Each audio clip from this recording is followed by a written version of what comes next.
YouTube channel இருக்கக்கூடிய அனைத்து நண்பர்களுக்கும் சிவைய நம்ம. இன்னைக்கு என்னம்மா எங்களுக்கு தலைப்பு அப்படின்னா சுவாமி, என்ன சமீபத்தில் என்னுடைய ஃபோனில் அம்மா அகோரிகளை பற்றி கொஞ்சம் சொல்லுங்களே, எளிமையாக சொல்லுங்க, உண்மையாகவே அகோரிகள்லாம் யார், அகோரர்கள்லாம் யார் அப்படின்னு கேட்டாங்க. அது இல்லாமல் நான் சில பதிவுகள்லாம் பார்க்கும்போது சில விஷயங்கள் இந்த கலியுகத்தில் சமுதாயத்தில் அகோரிகளை பற்றி வர்றதுனால நிறைய பேர் நிறைய கருத்துக்களை முன்வைத்தாங்க.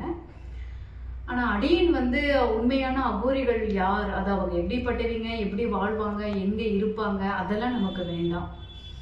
ஆனால் உண்மையான அகோரிகள் ஏன் உலகத்துக்கு வராங்க, அவங்களுடைய வேலை இந்த உலகத்தில் என்ன, அதை மட்டும் நான் உங்களுக்கு சொல்கிறேன். அகோரி அப்படின்னா சுவாமி, இந்த உலகத்துக்கே உண்மையாவே முதல்ல தோன்றி வந்தவர்கள் அவங்க தான். முதல் உலகத்துக்கு சிவமே அகோர வேடத்துல வந்தாரு. அதே வேடத்துல அக பிரம்மமா மாறினாரு. அக பிரம்மம் அப்படின்னா, அகம் அப்படின்னா உள்ளுக்குள்ள ஆழ்நிலை மனசுல தன்னுடைய தியானத்திலையும் தவத்திலையும் தன்னையே உணர்ந்து, சிவம் தன்னையே உணர்ந்து பிரம்மத்தை அடைஞ்சாரு.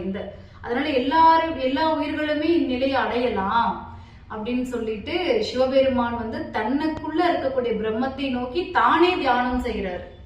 காசிலாம் போய் பார்த்துட்டீங்க அப்படின்னா அங்க இருக்கிற சிவபெருமான்லாம் ஏதோ ஒரு திசையை நோக்கி கண்ணை மூடி முத்ரா போட்டு அமர்ந்துருவாங்க. அங்க இருக்கிற அகோரிங்கள்லாம் வருஷத்துக்கு ஒரு முறை தான் மக்களுடைய கண்ணில் படுவாங்க. அது முடியும் அவங்களுடைய சிந்தனைகள் எல்லாமே பிரம்மத்தை நோக்கி இருக்கும்.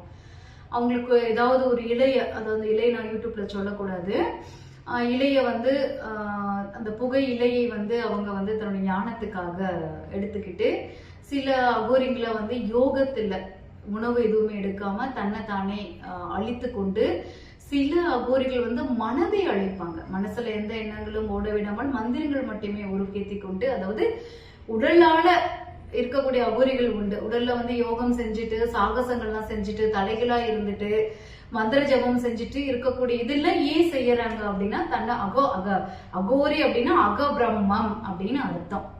அகோரமா அதாவது ருத்ரன்னு அர்த்தம், வேற எல்லாம் ஒண்ணும் இல்ல சுவாமி. நமக்குள்ள பிரம்மத்தை அவங்க எளிமையா நாடுவாங்க. இப்ப நம்ம ஒரு உயிரை காக்குறாரு மருத்துவர் நம்ம சொல்றோம். போகக்கூடிய உயிரை நிறுத்தி வைக்கக்கூடிய தன்மை மருத்துவருடைய கையில கிடையாது. ஒரு உடம்புல இருந்து உயிர் போயிருச்சு அப்படின்னா மறுபடியும் அந்த உயிரை கொண்டுட்டு அந்த உடம்புல செலுத்தக்கூடியதும் மருத்துவர் கையில இல்ல. ஆனா நம்ம மருத்துவர் என்ன சொல்லுவோம், உயிரை காக்கக்கூடிய கடவுள் அப்படின்னு ஒரு மறுபெயர் மருத்துவருக்கு நம்ம வச்சிருக்கோம்.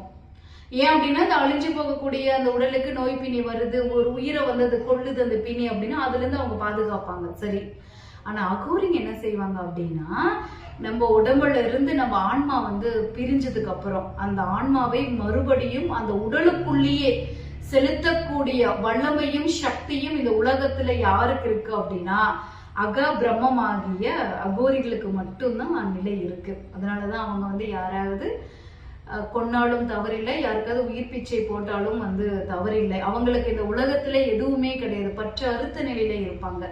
ஒரு உணவு மேல அவங்களுக்கு நாட்டம் இருக்காது, ஒரு ஆசைகள் இருக்காது அவங்களுக்கு.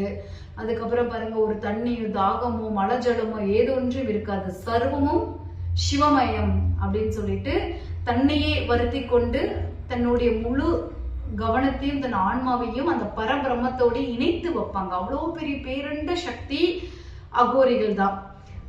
அப்ப நம்ம அவங்களெல்லாம் பார்க்க முடியுமான்னு பாத்தீங்கன்னா கட்டாயம் பார்க்க முடியுது. இல்லம்மா நான் பார்த்துட்டு வந்திருக்கேன், நிறைய பேர் நீங்க கதை சொல்லலாம். ஆனா நாம எப்படி அகபிரமத்தை நாடுறோமோ அந்த அளவுக்கு தான் அவங்களுடைய அந்த பார்வை நம்ம மேல விழும்.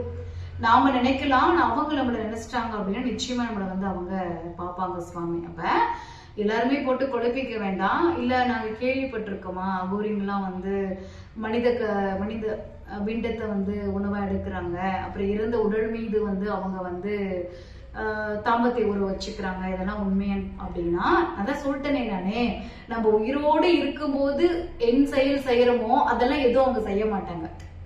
நமக்கு தாக எடுக்கும், பசி எடுக்கும், காமத்துல கிடப்போம், கோபத்துல கிடப்போம், வெப்பத்துல கிடப்போம், ஆசையில கிடப்போம், நம்ம இன்ப துன்பத்துல வசப்பட்டு விதியால கிடப்போம். இது நம்ம உயிரோடு இருந்து செய்யறோம், அவங்க அதெல்லாம் செய்ய மாட்டாங்க. நம்ம செத்ததுக்கு அப்புறம் நம்மளால எது எது செய்ய முடியாதோ அது அவங்க செய்வாங்க. அவங்க உயிர் அற்ற நிலையில இருக்கக்கூடியவர்கள். இப்போ உயிரோடு இருக்கிற ஆண் பெண் சேர்ந்துக்கிறோம், ஒரு தாம்பத்திய உறவு ஒரு வந்து பிறப்பு கொடுத்துருது அது. ஆனா உயிர் பிறந்ததுக்கு அப்புறம் உயிரே இல்லாத உடலோடு சேரும் போது அந்த அவங்களுக்கு என்ன ஆகுது அப்படின்னா, அவங்கள உடம்புக்குள்ள இருக்கக்கூடிய உயிராகிய ஆன்மாவுக்கு அது ஒரு பிறப்பில்லாத நிலையை கொடுக்குது. அது அவங்களுடைய கான்செப்ட். சிவ சிவ. அதனால அவங்களது எல்லாமே இந்த உலகத்துக்கு முரண்பாடா ஒரு ஆப்போசிட் டைரக்ஷனா தான் சுவாமி இருக்கும். இந்த எளிமையா நான் வந்து உங்களுக்கு சொல்லிக்கிறேன். அது நான் ரெண்டாவது, நம்ம ஒரு இடத்துக்கு போய் நம்ம அந்த நிலையை அடையிறோம் அப்படின்னா அவங்களோட நம்ம வந்து இனத்தோட சேர்ந்துரும், ஐக்கியப்பட்டுருவோம். நமக்கு வந்து இந்த சமுதாயம், நாடு, உலகம் ஏது ஒன்று பிடிக்காது. எல்லாமே அறுத்து நிலையோடு வந்து இருப்போம் நம்ம. ஆனா இல்லறத்துல இருந்து கொண்டும் இறைவனை அடையக்கூடிய அகோரிகளும் தமிழ்நாட்டுல வந்து ஏராளம் இருக்காங்க. நம்ம அவங்களையும் நம்ம வந்து குறை சொல்லக்கூடாது, கணக்குல வந்து நம்ம எடுத்துக்கணும்.